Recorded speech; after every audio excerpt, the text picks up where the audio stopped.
The steady click-clop of hooves echoed through the frozen winter air as Hannah Yoder's buggy traced its path along the dark country road. Above her, the stars pierced through gaps in the clouds like distant lanterns, casting an ethereal glow over Lancaster County's sleeping farmland. At 17, Hannah knew these roads as intimately as she knew the scripture verses her father recited each morning. Every bend, every hollow, every stretch where the winter wind howled across open fields. But tonight felt different. The last night of the year always carried a peculiar weight in their Amish community. While the English world erupted in celebration, their people marked the passage of time with quiet reflection and grateful prayer.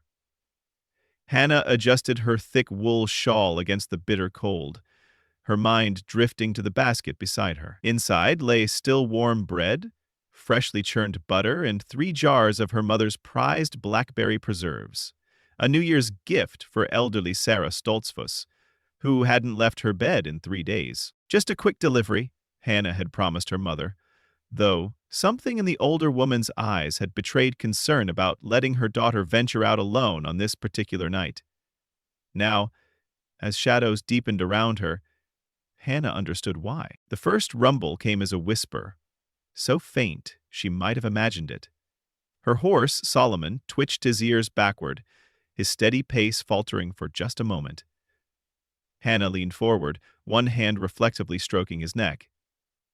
"Easy now," she murmured. Though her own heart had begun to race, the sound grew louder, a mechanical growl that seemed to tear through the fabric of their peaceful world. Hannah knew about motorcycles. She'd seen them pass through town before, their riders wrapped in leather and steel, faces hidden behind dark visors. But this was different. This wasn't just passing through. This was hunting. Headlights appeared behind her, dancing wildly across the snow-dusted fields. Not one bike, but many, their engines rising to a deafening roar that sent Solomon into a nervous prance.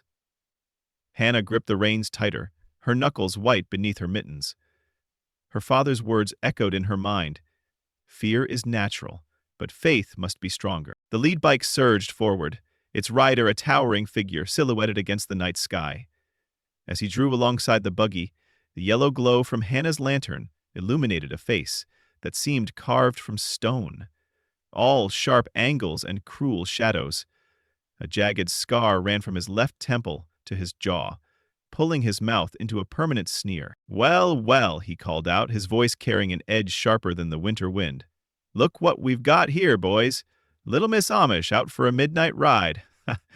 Huh? Laughter erupted from the other riders as they circled the buggy like wolves around prey. Hannah counted 7 of them, each bearing the same insignia on their leather jackets, a snarling wolf with flames in its eyes, the Iron Wolves. She'd heard whispers about them in town, stories of vandalism and intimidation that the elders tried to keep from younger ears. "Perhaps you will now answer me." "Please," Hannah said, her voice steady despite her fear. "I'm just delivering food to a sick neighbor. Let me pass." The leader's laugh was like breaking glass. "Hear that, boys? She's on a mission of mercy." He revved his engine, making Solomon rear in panic. "Name's Razor, sweetheart, and out here, mercy's got nothing to do with it." Behind Razor, one of the other riders held back slightly. He was broader than the others, with gray streaking his beard, and something in his eyes seemed different, less hungry, more troubled. He watched as Razor edged closer to Hannah's buggy, his hand moving to the knife at his belt. "Maybe we should just let her go," the older rider spoke up, his deep voice carrying an unexpected note of concern. "She's just a kid, Razor." "Shut it, Blaze," Razor snapped, never taking his eyes off Hannah. "You going soft on me?" Hannah saw something shift in Blaze's expression, a flicker of shame, quickly buried beneath years of hardened loyalty. But that momentary crack told her everything she needed to know. Not everyone in this gang was beyond reach. Razor's bike crept closer, its engine growling like some mechanical beast. "Here's what's going to happen, Princess. You're going to step down from that buggy, nice and slow. Then we're going to have ourselves a little New Year's party. Show you what you've been missing in that backwards world of yours." Hannah's mind raced. The nearest farm was almost a mile away. Solomon was fast, but motorcycles were faster. She could feel the weight of her people's traditions pressing down on her, their commitment to nonviolence, their belief in turning the other cheek. But as Razor's hand moved to his knife again, Hannah realized something profound. Sometimes standing your ground was its own form of peace. She straightened her spine, lifted her chin, and met Razor's gaze directly. "In my backwards world," she said clearly, "we believe every person carries a spark of the divine, even those who've lost their way." Her eyes flicked meaningfully to his knife. "What do you believe in, Razor?" For a moment, silence fell over the group.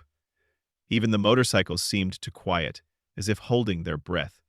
In that stillness, Hannah felt something shift, a subtle realignment of power that had nothing to do with physical strength. Then Razor's face twisted with rage, and the night erupted into chaos. Solomon reared as Razor gunned his engine, the sudden roar sending the horse into a panic. Hannah's world tilted sideways as the buggy lurched, her fingers white-knuckled on the reins. The basket of food tumbled, jars of preserves shattering against the wooden floor. The sweet scent of blackberries mixed with the bitter stench of motorcycle exhaust, a jarring collision of her world with theirs.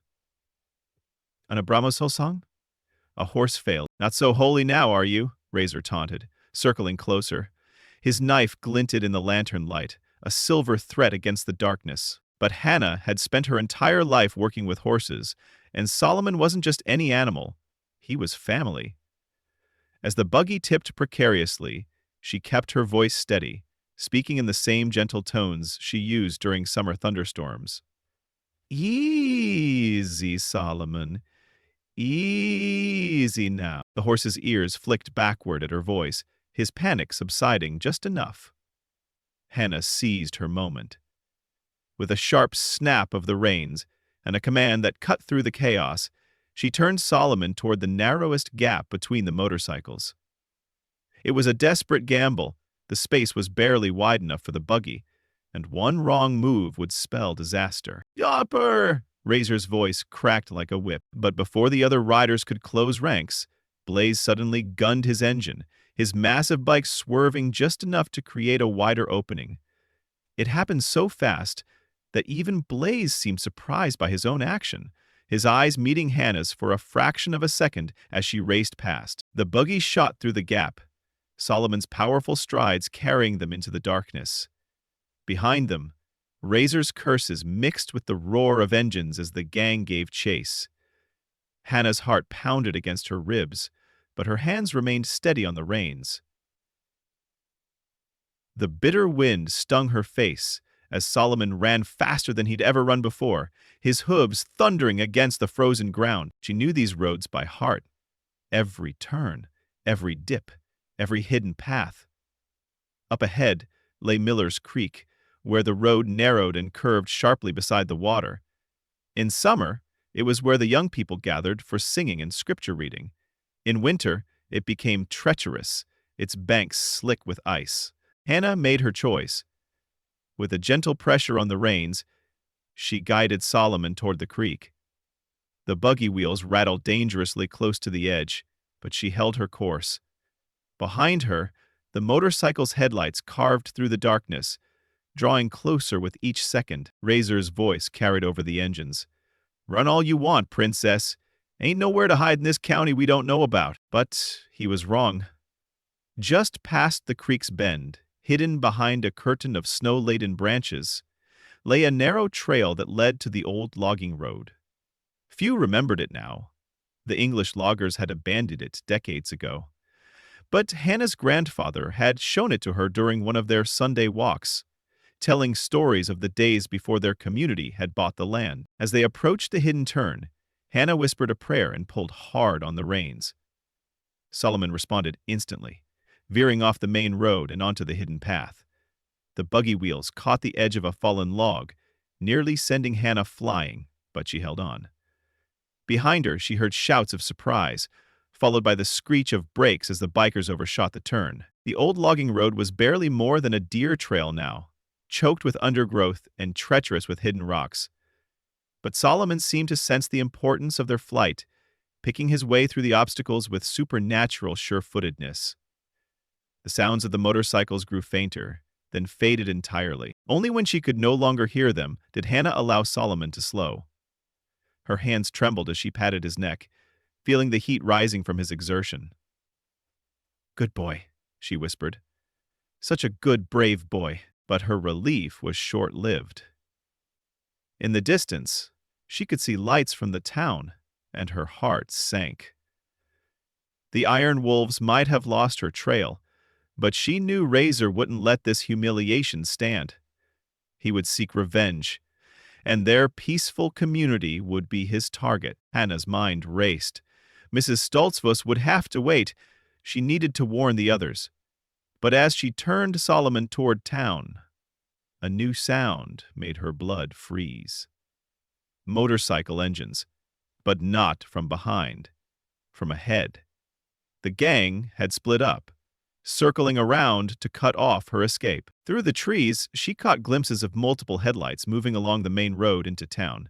Leading them was a figure she recognized, Blaze. But something was different about his riding now. It was more urgent, less predatory.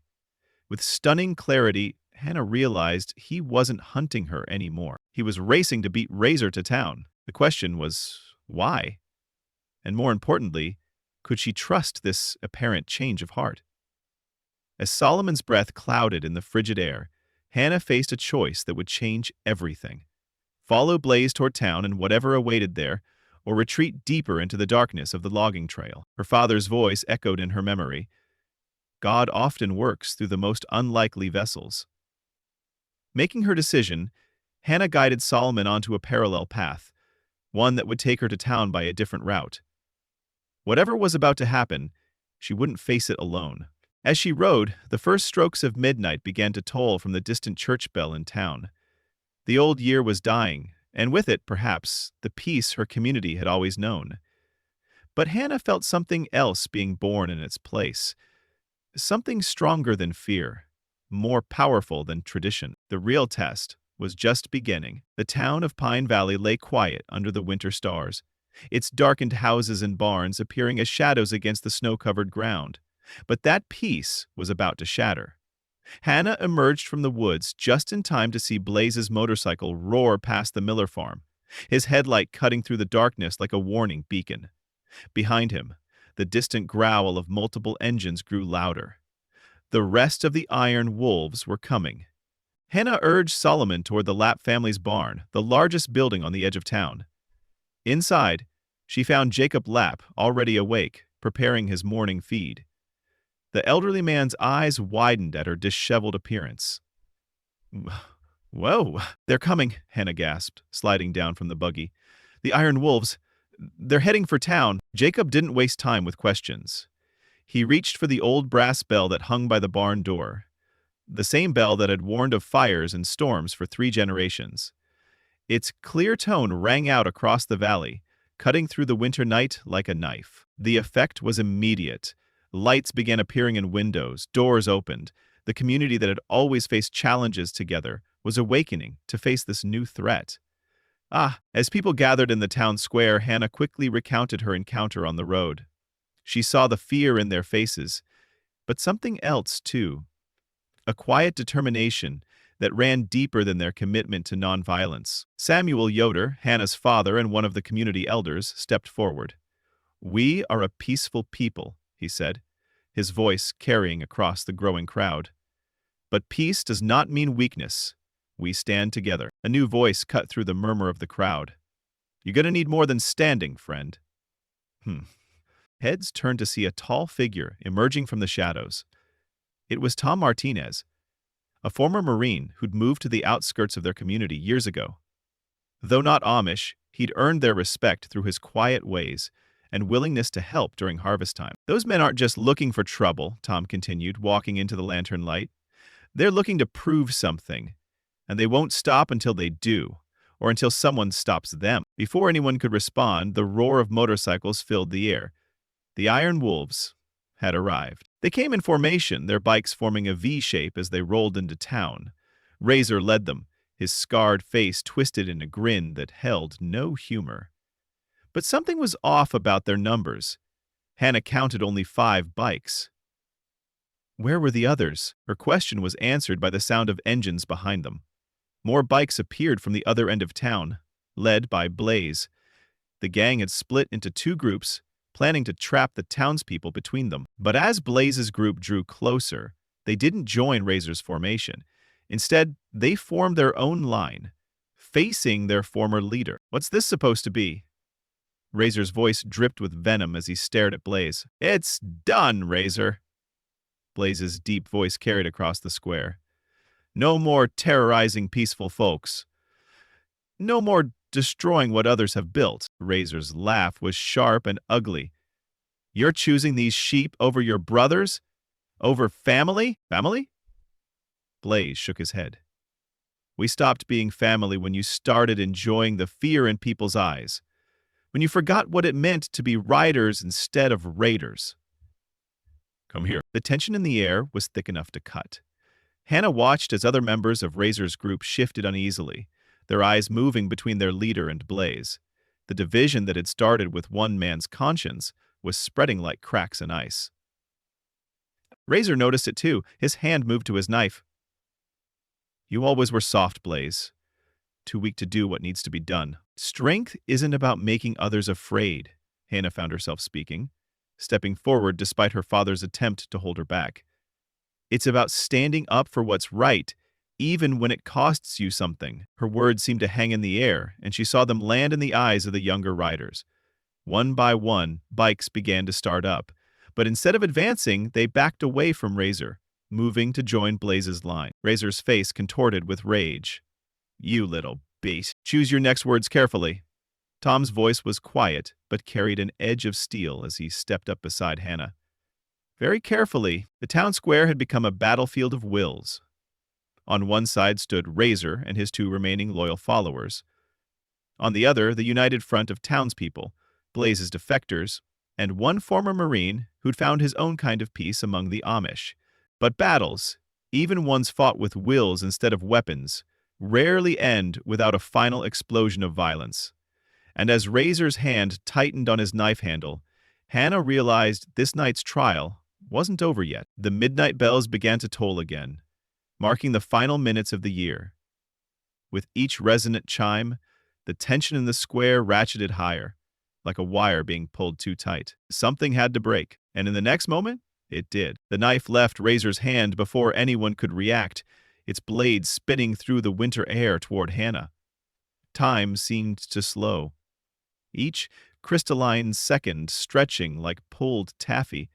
But even as fear froze her in place, 2 things happened simultaneously. Tom lunged forward, his military training taking over, while Blaze gunned his motorcycle's engine. The massive bike's headlight caught the knife in mid-flight, momentarily transforming it into a streak of silver light. Tom's hand shot up, catching the blade inches from Hannah's face, while Blaze's motorcycle roared between them and Razor, a mechanical shield against further attacks. The square erupted into chaos. Razor's remaining loyalists revved their engines, but found themselves surrounded not just by Blaze's defectors, but by a wall of townspeople who moved forward as one, their lantern light creating a circle of unwavering illumination.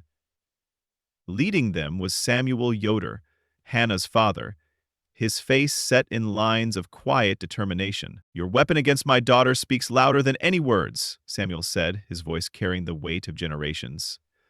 It shows a man who has lost his way so completely that he would strike at innocence itself. Razor spat on the ground. Save your preaching, old man.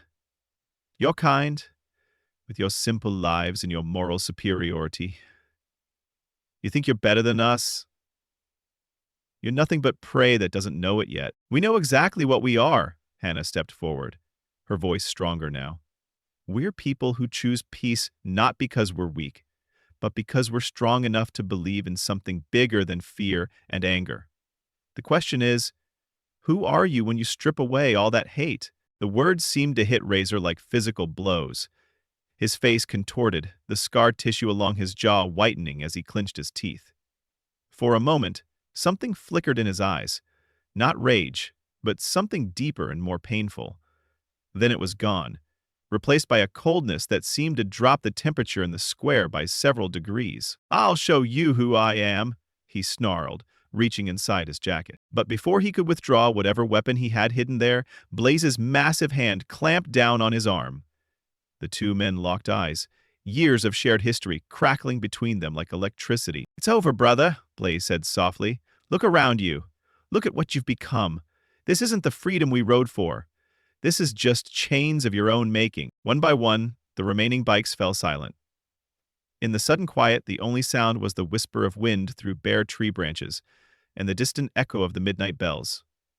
The new year was upon them, hanging suspended between violence and peace, between what was and what could be. Razor's arm trembled under Blaze's grip. For a moment, it seemed he might still choose violence.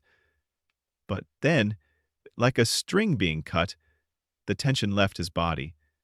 He sagged, suddenly looking older and smaller. Then Blazer decided to leave.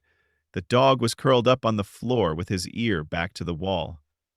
He sagged, suddenly looking older and smaller. "Take him," Blaze nodded to Tom, who stepped forward with the quiet confidence of someone who knew exactly what to do. As Tom secured Razor, Hannah noticed something extraordinary happening around them. The townspeople were moving forward, not with anger or judgment, but with lanterns and blankets. An elderly woman, Mrs. Stoltzfus herself, who Hannah had meant to visit, approached the younger riders, who had chosen to stand with Blaze. "You must be cold," she said simply, offering them warm drinks from a thermos. "Come, sit by our fire." The gesture, so simple yet so profound, seemed to break something open in the night. The square transformed from a battlefield into something else, a place of quiet reconciliation. Blaze's followers, many of them barely older than Hannah, found themselves drawn into circles of lamplight and conversation. Hannah watched as her father approached Blaze, who stood uncertainly at the edge of the gathering. "Your courage tonight taught us something," Samuel said. "That strength comes in many forms, and change is possible even in the darkest moments." Blaze looked down at his hands, rough and weathered from years on the road. "I've done things I'm not proud of," he admitted. "Followed when I should have led. Led when I should have stopped." "The past is not a chain," Samuel replied, "unless we choose to make it one. You chose differently tonight. That's where healing begins." As the first light of the new year began to paint the eastern sky, Hannah found herself sitting between Tom and Blaze, sharing a simple meal of bread and soup. Around them, former enemies talked quietly, finding unexpected common ground in stories of family, loss, and hope. "I still don't understand completely," one of the younger writers said to Hannah.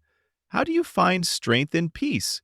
Real peace, I mean, not just pretending things are fine." Hannah thought for a moment, watching the sunrise paint the snow in shades of pink and gold. "Real peace isn't the absence of conflict," she said finally. "It's the courage to face it without losing who you are. Sometimes, the strongest thing you can do is stand your ground without raising your fist." Later that morning, as the bikes roared away, most following Blaze toward a different kind of future, Hannah stood with her father at the edge of town.